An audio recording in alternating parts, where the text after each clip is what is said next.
Hi friends, welcome to Telugu portal.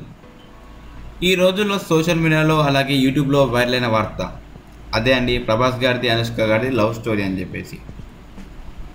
అసలు వాళ్ళు నిజంగా లవర్సో కాదో తెలియదు, కానీ వీళ్ళు సోషల్ మీడియాలో మాత్రం చాలా వైరల్ చేశారు వీడియోస్ని. సో అలా చేయడం కరెక్ట్ కాదు. అండ్ వాళ్ళకు కూడా ఒక ఫ్యామిలీ ఉంటుంది, వాళ్ళకు కూడా వాళ్ళ పేరెంట్స్కి ఒక సమాధానం అనేది చెప్పాలి. సో టాపిక్లోకి వద్దాం. టాపిక్ ఏంటంటే, రీసెంట్గా అనుష్క గారు ఒక ఇంటర్వ్యూ ఇచ్చారు బీబీసీ వాళ్ళకు. అందులో చెప్పిన దాని ప్రకారం అనుష్క గారు ప్రభాస్తో ఎటువంటి లవ్లో లేరు, అండ్ నేను పెద్దల గురించి సంబంధమే చూసుకుంటాను, నేను మా పేరెంట్స్ ఎవరిని ఓకే చేస్తే వాళ్ళనే పెళ్లి చేసుకుంటానని క్లారిటీ ఇచ్చారు. సో 50% మెంబర్స్కి అందరికీ అనుష్క గారి ఆన్సర్తో వరల్డ్ వైడ్గా తెలిసిపోయింది. సో అనుష్క గారికి ఎలాంటి లవ్ అఫేర్ లేదు, లవ్ స్టోరీ లేదు అని చెప్పేసి.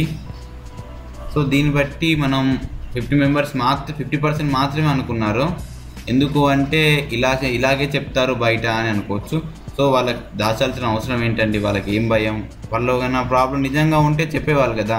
సో మీరు మాత్రం ఇలాంటి సోషల్ మీడియాలో కానీ యూట్యూబ్లో కానీ ఎలాంటి వైరల్ వీడియోస్ అనేది పెట్టకండి. సో ఇలాంటి ఫిల్మ్ అప్డేట్స్ కోసం నా ఛానల్ సబ్స్క్రైబ్ చేయండి friends. Thank you for watching this video.